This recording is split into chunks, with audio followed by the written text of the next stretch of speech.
Hello दोस्तों, आप सभी का स्वागत है हमारे चैनल दसो सीरी पे से सीरी वेब में। चलिए क्लास कंटिन्यू करते हैं और आज हम लोग पढ़ने वाले हैं आपके मैथमेटिक्स के कुछ इंपॉर्टेंट क्वेश्चंस है ना। और साथ ही आज मैंने क्लास में कुछ कठिन क्वेश्चन भी रखा है। याद रखें हमारा क्लास जो है फाउंडेशन जैसा है नहीं है ना, क्योंकि हम लोग अभ्यास सत्र कर रहे हैं। तो एक एक चीज़ आपको डिटेल में है ना मैं यहाँ पे बता नहीं पाऊंगा। अदरवाइज देखिए हमारी क्लासेज जो है समझिएगा आप लोग कि आपको एग्जाम में कैसे करने हैं है ना। यहाँ पे आपके क्लास में जो है फुल ट्रिक और ट्रिक्स का किया तो इस्तेमाल आपको देखने को मिलेगा। ठीक है, चलिए देखिए पहला क्वेश्चन है। यहाँ से बोला गया है यदि एक दुकानदार चीनी को ठीक है 44.8 रुपये प्रति केजी पर बेचता है मतलब एसपी सेलिंग प्राइस है। और वह 12% क्या करता है, लाभ अर्जित करता है, प्रॉफिट परसेंट है। पानी के रिसाव के कारण चीनी के 1/5 भाग खराब हो जाते हैं है ना। अब शेष चीनी का प्रति केजी विक्रय मूल्य क्या होना चाहिए ताकि उसे 5% है ना, प्रॉफिट में 5% का लाभ हो। तो जब भी ऐसा क्वेश्चन आए सबसे पहले खरीदा कितने में है, तो कॉस्ट प्राइस मतलब खरीदा हुआ मूल्य, ये आपको लेना है 100%। अब जो भी फायदा और नुकसान होगा इसी पे होगा भाई। आप जो खरीदेंगे कोई भी सामान, आप मान लिया आप लोगों ने क्या किया, 100 रुपये में सामान लिया और 5 रुपये अधिक करके 105 में बेचा, तो कितने का फायदा होगा, 105। और 95 रुपये में बेचोगे आप उसको कि तो 5 रुपये घाटा होगा। तो जो भी फायदा और नुकसान होगा इसी पे होगा है ना, इस पे। अब क्या बोला गया, 12% लाभ अर्जित हुआ तो इसी पे होगा। 112% है, ये किस में है, प्रतिशत में है। और रुपए में कितना है, कितने रुपए में बेचा, 44.8 रुपये। 44.8 रुपये में बेचा तभी तो क्या हुआ, 12% का लाभ हुआ है ना। मैंने क्या बताया, सभी चीजें किस पे होंगी, सीपी पे होंगी। तो यहाँ पर 1% अपनी 12 एकम इसको करोगे तो ये क्या होगा, 0.4 हो जाएगा। अगर इसमें आप 100 का गुणा कर देते हो तो 100% का वैल्यू कितना है, 40 रुपये। यही आपका क्या है, तो कॉस्ट प्राइस है। ठीक है, अब देखिए आगे बढ़ते हैं। पानी के रिसाव कारण चीनी का 1/5 भाग खराब हो गया, मतलब 1/5 भाग था। कुल कितना था, ये टोटल है। एक जो है ये क्या हो गया, खराब हो गया। इसका मतलब जो ठीक ठाक होगा, मतलब अच्छा जो होगा है ना, ये कितना होगा, 4 होगा। 5 टोटल था, एक खराब हो गया, तो जो अच्छा होगा वो 4 होगा है ना। अगर ये 5 था और इसी 5 पे प्रत्येक का कीमत जो है 40 रुपये पड़ता, तो ये कितना होता, 200 रुपये। लेकिन अब एक खराब हो गया तो हमें 4 पे निकालने हैं। और 4 है ना, हमें क्या करने हैं, 4 पे निकालने हैं है ना। देखिएगा क्या बोला गया यहाँ पे। अब शेष चीनी की कीमत प्रति केजी विक्रय मूल्य क्या होना चाहिए, उसे इतने का लाभ हो। शेष चीनी का है ना। तो शेष कितना चीनी है, 4 है। और इसी 4 को कुल कितने में, 200 में। ठीक है, 200 में इसी को क्या करने हैं, निकालने हैं। मतलब 200 रुपये जो कुल अमाउंट है उसी में 4 चीनी को कितने में बेचे कि कितना, 5% का लाभ हो। किस पे होगा, जब भी जो खरीदे हो उसी के ऊपर होगा है ना। तो 105/100।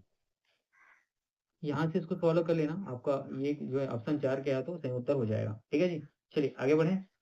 ये होगा ना, करके देखना। ये तो 2 यहाँ से आ गया और ये 2 हो गया। ठीक है, 2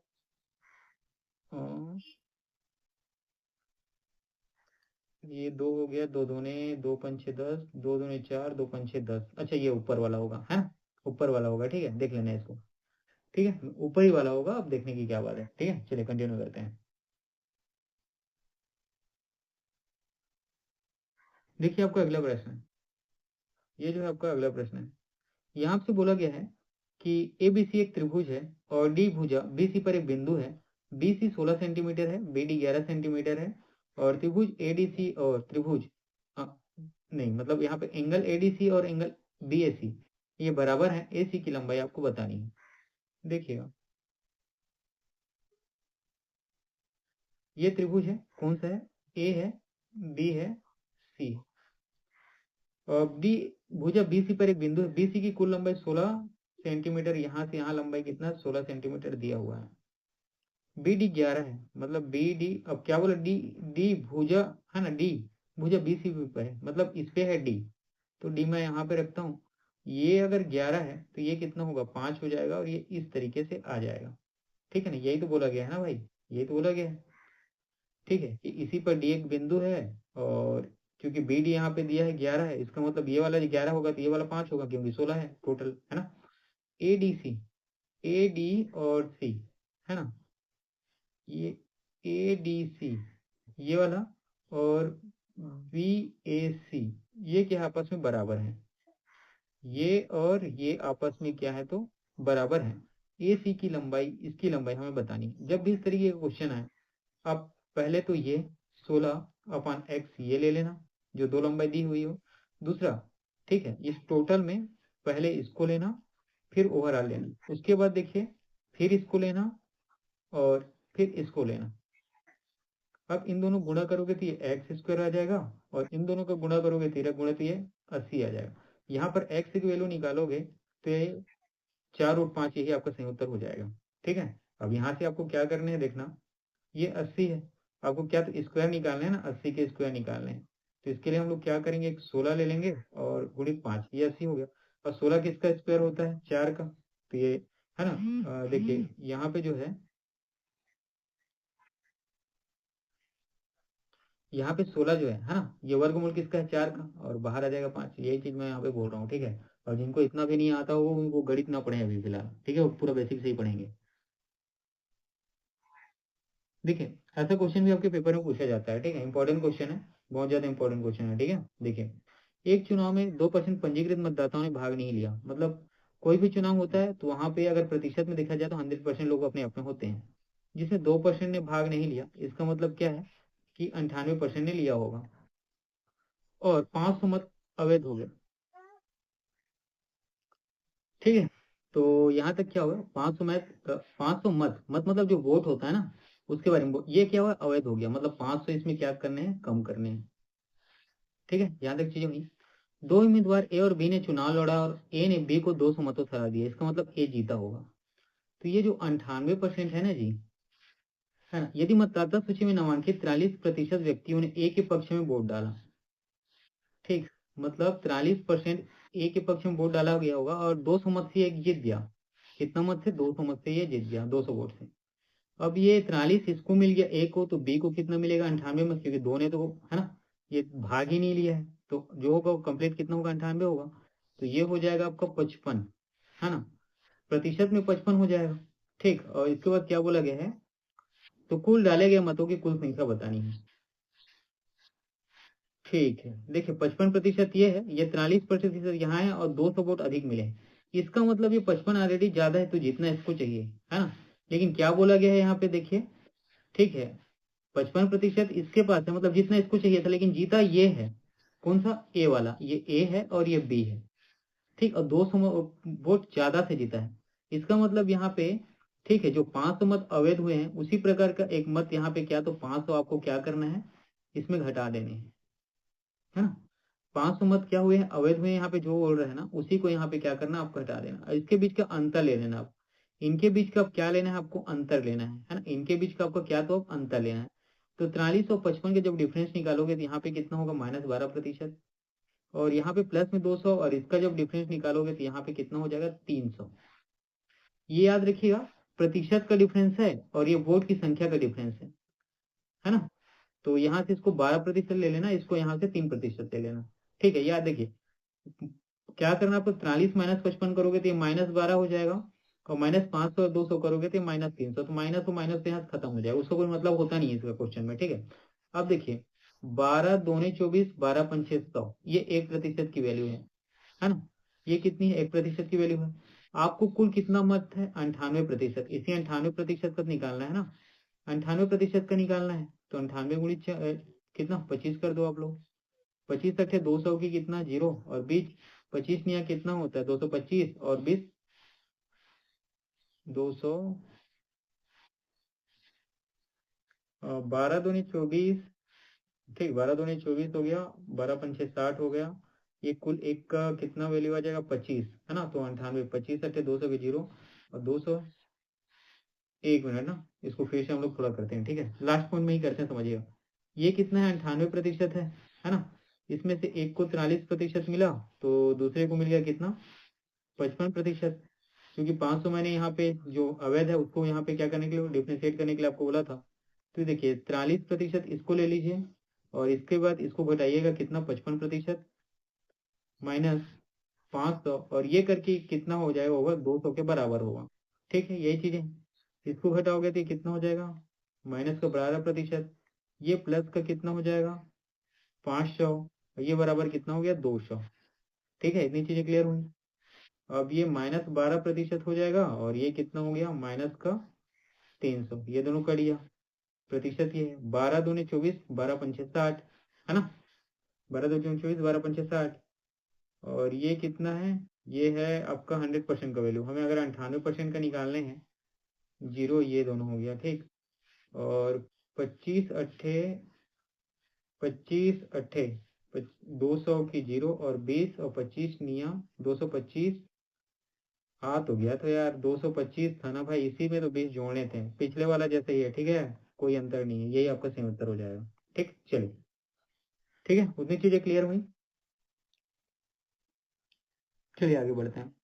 देखिए, ऐसा क्वेश्चन भी आपको पेपर में देखने को मिलता है ना, छोटू से क्वेश्चन है, तो इसको डील कैसे करना है। यहाँ पे साइन 25 और साइन 65 दिया हुआ है, कॉस 25 और कॉस 65 दिया हुआ है। जब भी इस तरीके का वैल्यू आ जाएगा जहाँ पे साइन में ये अल्टरनेट करके एक दूसरे के, है ना, तो इन दोनों को काट देना, इसका उत्तर ऑलवेज क्या होगा, जीरो आएगा। अब ये होता कैसे, ये देखना, साइन 25 आप यहाँ पे लोगे, है ना, उसके बाद दिया है जो कॉस, इसको साइन को साइन 90 माइनस 25 करेंगे तो क्या हो जाएगा, साइन 65 होगा। उसी प्रकार ये क्या है, कॉस है, और ये कॉस 25 यहाँ पे आप लोग रखो, और ये क्या है, कॉस 90 माइनस 25 रखोगे, तो ये साइन का तो 25 का साइन 25 ही रहेगा, है ना, और ये साइन 90 माइनस थीटा का क्या हो जाएगा, कॉस, ठीक है, ये कॉस 25 हो जाएगा, और ये कॉस यहाँ पे 25 है, और ये हो जाएगा आपका कितना, तो साइन 25, ठीक है।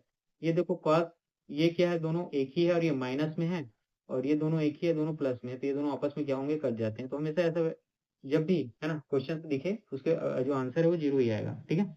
चलिए, देखिए आपका ये अगला प्रश्न है ना, ये जो आपका अगला प्रश्न है, और यहाँ पे बोला गया एक हाल की लंबाई और चौड़ाई। देखिए, एक हॉल है, उसकी लंबाई और चौड़ाई यहाँ पे दी हुई है। फर्श और समतल छत के क्षेत्रफलों का योग चारों दीवारों के क्षेत्रफल के योग के बराबर है। हाल की ऊंचाई आपको ज्ञात करनी है।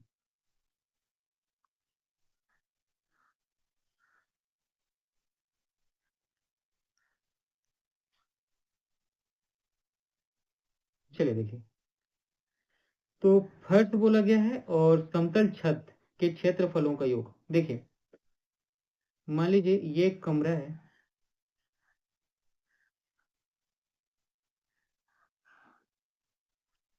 अ,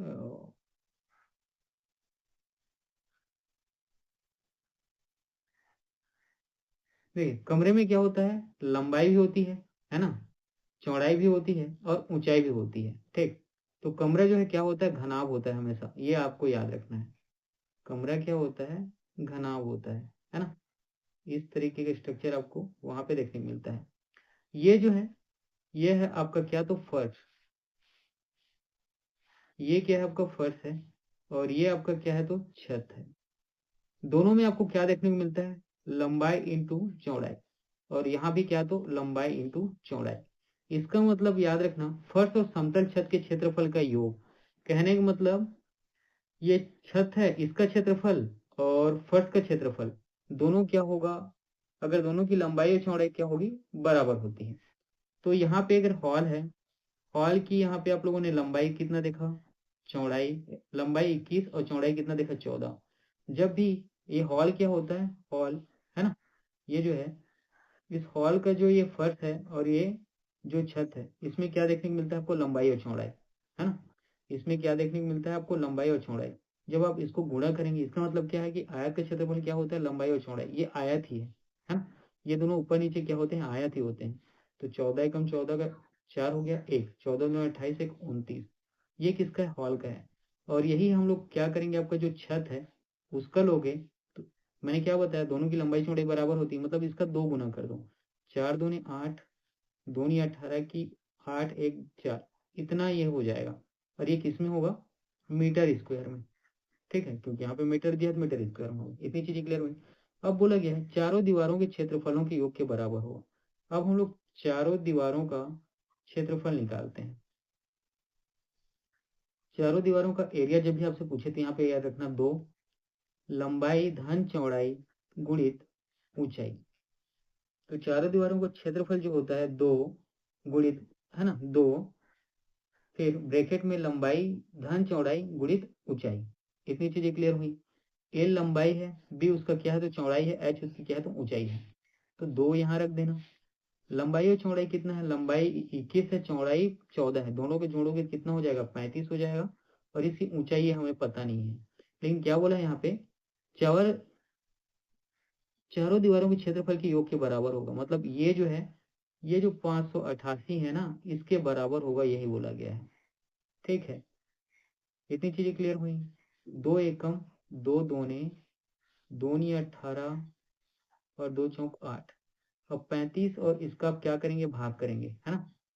35, देखिए 7 पंचे 35, 7 चौक 28, 7 दूने 14, ये 8.2 मीटर, ये इस प्रश्न का सही उत्तर हो जाएगा। ठीक है जी, इतनी चीजें क्लियर हुई। चलिए आगे बढ़ते हैं। देखिए आपका अगला प्रश्न है, यहाँ से बोला गया है एक पेंटिंग को 1498 रुपए में बेचने पर लाभ, उसे 1300 रुपए में बेचने पर भी हानि से 25% अधिक है। 25% लाभ प्राप्त करने का विक्रय मूल्य आपको बताने हैं। देखिए यहाँ पे प्रॉफिट बोला गया है, तो प्रॉफिट कब होता है, जब आप क्या करते हैं, कम में खरीद के ज्यादा में बेचते हैं। कम में खरीद के ज्यादा में बेचते हैं, इसका मतलब क्या है, ये 1498 रुपए में आप लोगों ने बेचा है, बेचने पर बोल रहा है ना, और कॉस्ट प्राइस हो जाएगा ऐसा। ये selling price minus cost price equal to क्या होता है, प्रॉफिट। ये हो गया। इसे 1300 में बेचने पर हुई हानि, हानि कब होगा, जब आप क्या करेंगे, ज्यादा में खरीद के कम में बेचेंगे, है ना। ज्यादा में खरीद के कम में बेचेंगे, ज्यादा में आप खरीदेंगे और कम में बेचेंगे। तो ये हो गया आपका कितना, ज्यादा में खरीद के कम में बेचेंगे, है ना। तो यहाँ पे आप लोगों ने क्या किया, ज्यादा में खरीदा और कम में बेचा, यहाँ पे हो गया क्या आपको, लॉस। ये क्या है, आपस में बराबर है। अब देखिए, एक पेंटिंग को 1498 में बेचने पर लाभ, ये लाभ जो है, इसे 1300 रुपये में बेचने पर हुई हानि, ये जो हानि है से इतना अधिक है, 25% अधिक है, 125/100। यही बोला गया है, 25% लाभ प्राप्त करने के लिए विक्रय मूल्य क्या होगा ये बताने। तो इतनी चीजें क्लियर हुई। 25 पंचे 25 चौक। अब यहाँ से आप तिर्यक गुणा करेंगे, इसका इस साइड 4 का और ये 5 के इसमें, 4 का गुणा इसमें करेंगे तो ये 1500 है ना, 1500 मान लो, और 1500 × 4 कितना हो जाएगा, 6000, और 6000 में 8 कम करना, तो 5992 ये आ जाएगा। यहाँ से 4 इसका गुणा करोगे, -4 CP बराबर, यहाँ से ये 5 CP हो जाएगा और ये 65। ठीक, अब ये 4 CP है, 5 CP है, एक तरफ आके कितना हो जाएगा, 9 CP हो जाएगा। CP मतलब कॉस्ट प्राइस। ये 6500 है, इधर इस ले जाओगे तो ये 2, ये 9, और 9×5 = 14, हासिल 1, 11×1 = 12। अब यहाँ से सीपी आप देखो, तो सीपी देखोगे तो कितना आ जाएगा, कॉस्ट प्राइस मतलब खरीदा कितने में आप लोगों ने, 9 एकम 9। ठीक है, 9 एकम 9, और उसके बाद हो गया ये 34 हो जाएगा, 9×3 = 27, फिर 9 और 9 × 8 = 72, और फिर 9 × 8 = 72, ये 1388 रुपया इसका क्या है, तो ये क्रय मूल्य है ना। 1388 रुपया क्या है, तो क्रय मूल्य है। इस बार देखते हैं, 9 एकम 9, 9×3 = 27, 9 × 8 = 72, 9 × 8 = 72। ठीक, अब इसी खरीदे हो, और खरीदने पर ही क्या करना है, 25% लाभ प्राप्त करने के लिए विक्रय मूल्य को बताना होगा। तो इसी 1388 में जब आप क्या करेंगे, 25% का लाभ, 25% का लाभ मैंने क्या बताया आपको, हमेशा कॉस्ट रेट 100% लेना है, और 100% के ऊपर जाएगा तो प्रॉफिट होगा, और नीचे आएगा तो क्या होगा, लॉस होगा। तो यहाँ पे 25% लॉस बोला है, प्रॉफिट बोला है, तो 125/100 कर देंगे आप। ठीक, तो 25 पंचे 25 चौक, 4×3 = 12, 4×3 = 12, 4×4 = 16, और 4×7 = 28 × 5। अब 5×7 = 35 की 5 और 3, अब 5×4 = 20, 3 × 23। हाँ ठीक है, ये 350 के आसपास आ रहा है यार, 350 है ना। तो 5×7 = 35 की 5, 3, 5×4 = 20, 3, 3 और 2, ये आपका सही उत्तर हो जाएगा, ऑप्शन ए। ठीक है, ऑप्शन ए आपका क्या है, तो सही उत्तर हो जाएगा। चलिए आगे बढ़ते हैं। देखें, ऐसा भी क्वेश्चन आपके पेपर में पूछा जाता है ना। इसमें बोला गया आपको कि 840 मीटर की वृत्ताकार दौड़ में, कैसा दौड़ है, वृत्ताकार मतलब इस शेप में दौड़ रहे हैं वो लोग, ऐसे ए और बी एक ही दिशा में, एक ही समय पर, एक ही बिंदु से क्रमशः 6 मीटर प्रति सेकंड और 12 मीटर प्रति सेकंड की गति से क्या तो दौड़ना शुरू करते हैं। वे अगली बार कितने बाद मिलेंगे, आपको बताना है। देखिए 840 मीटर की दौड़ है, यहाँ पे क्या है, speed equal to distance upon time हमें लेना है ना। ये आपका समय चाल दूरी का क्या है तो प्रश्न है। स्पीड क्या है, 6 मीटर प्रति सेकंड और 12 मीटर प्रति सेकंड, और एक ही दिशा में दोनों की स्पीड घट जाएगी, तो क्या होगा, ये 6 हो जाएगा मीटर प्रति सेकंड। इनके बीच की दूरी कितनी है, तो दूरी है 840, किसमें है, मीटर में। और वे अगली बार कितने समय बाद मिलेंगे, यहाँ पे सब जगह सेकंड दिया है, सेकंड दिया है, ये किसमें है, मीटर प्रति सेकंड में, है ना।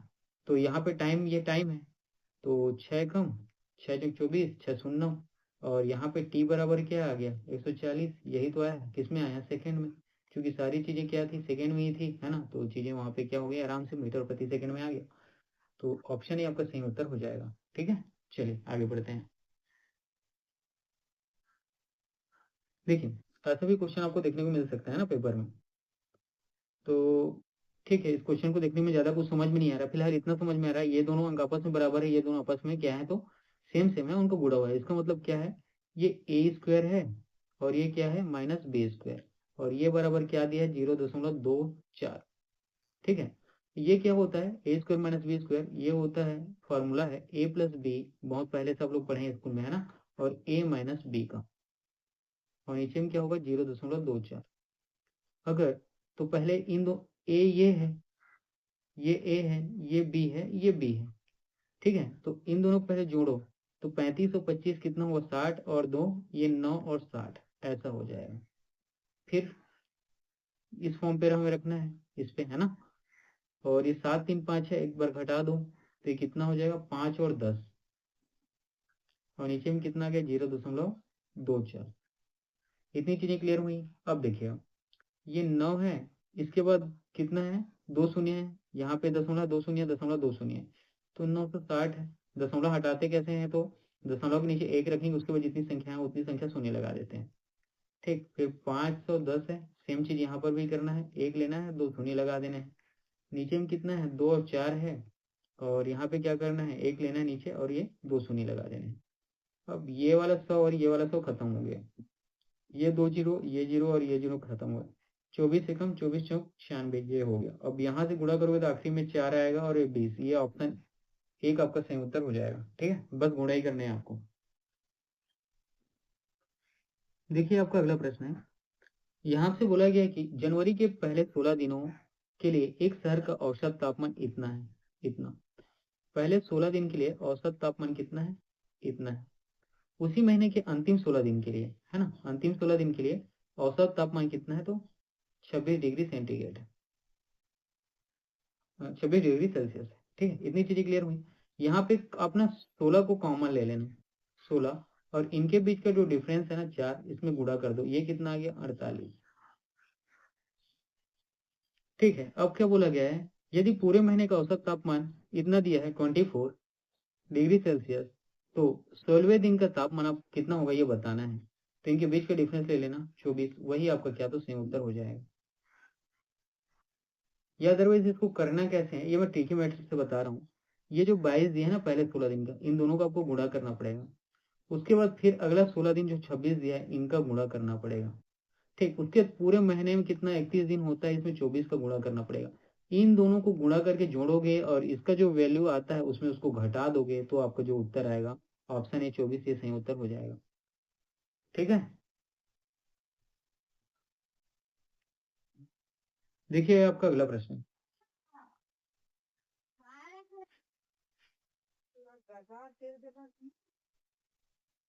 चलिए अब देखते हैं आपका अगला, अगला क्वेश्चन है। यहाँ पे आपसे बोला गया है कि 56 सेंटीमीटर ऊंचाई वाले एक लंबवृत्तीय बेलन का वक्र पृष्ठीय क्षेत्रफल 1408 सेंटीमीटर स्क्वायर है। बेलन का धार का व्यास आपको बताना है। तो बेलन है ना, बेलन का वक्र पृष्ठीय क्षेत्रफल क्या होता है, ये होता है 2πr/h, ये आपको याद रखना है। ठीक है, 2πr/h होता है, और इसी में आप इस बार, और ये कितना दिया है, ये दिया हुआ है 1408 सेंटीमीटर स्क्वायर, तो 2 की जगह 2 रखना है। पाई के वैल्यू हमेशा 22/7 रखना है, जब तक कोई दूसरा वैल्यू वहां पे इंडिकेट ना किया गया हो। यहाँ पे आर आपको निकालने हैं, है ना, क्योंकि क्या है, तो व्यास निकालना है, मतलब 2r निकालना है। ठीक है, और फार्मूला में आर ही निकालना है। एच आपका क्या है, 56 दिया है जो ऊंचाई हाइट है, और ये 1408 यहाँ पे है।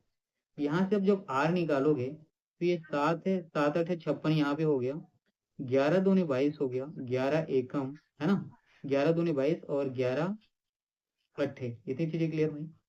अब 8 एकम 8 चौक 8 छक्का 48, और ये 4 और ये 4 हो जाएगा। ठीक है, तो आर आ कितना आ गया, 4 आ गया, और 2 आर आप लोग निकालना है, मतलब व्यास निकालना है, तो ये कितना आ जाएगा, 8 आ जाएगा। कितना आ जाएगा, 8। अब देखना यहाँ पे सेंटीमीटर में है, यहाँ पे सेंटीमीटर में है, लेकिन यहाँ पे क्या है, सब मीटर में दिया है। इस 8 को क्या करेंगे, अब 100 से भाग कर देना, तो ये कितना आ जाएगा, 0.8 मीटर। यही आपका इस प्रश्न का सही उत्तर हो जाएगा, है ना। कौन सा होगा, 0. ठीक है, 0.08 मीटर, यही आपका क्या था, इस प्रश्न का सही उत्तर हो जाएगा। ठीक है, ठीक है दोस्तों, तो ये वाला नहीं, ये वाला आपको उत्तर हो जाएगा। ठीक है, इसको आप लोग यहाँ से 100 से भागित करने यार कर लेना है, क्या होता है। ठीक है, ठीक है, चलिए आगे बढ़ते हैं,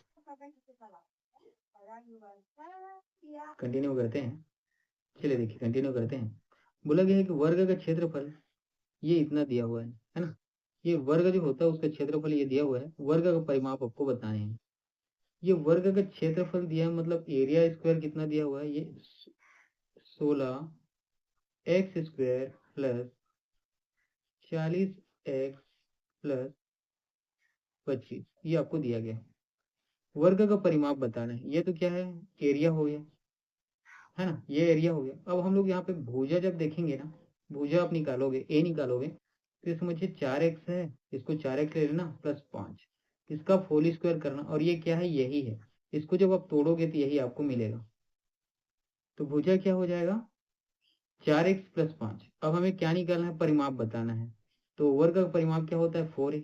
ए क्या हुआ है, 4x प्लस 5, ये ए का वैल्यू है, यहाँ पे है 4, इसको आप गुणा करोगे तो 8x धन 20, 8x धन 20, 4x ये हो जाएगा, और इतना 5 है ना, 8x धन 20, तो 4 × 16x धन 20, हाँ 4 × 16x, ये 16x हो गया धन 20। अब देखिए ऐसा है कहाँ, चार, ठीक है, 2 × 8 = 16x, ये यहीं पे है। ठीक है, इसको आप गुणा करोगे तो ये वैल्यू आपको मिलेगा, यही आपका क्या तो सही उत्तर हो जाएगा। ठीक है जी, चलिए आगे बढ़ते हैं।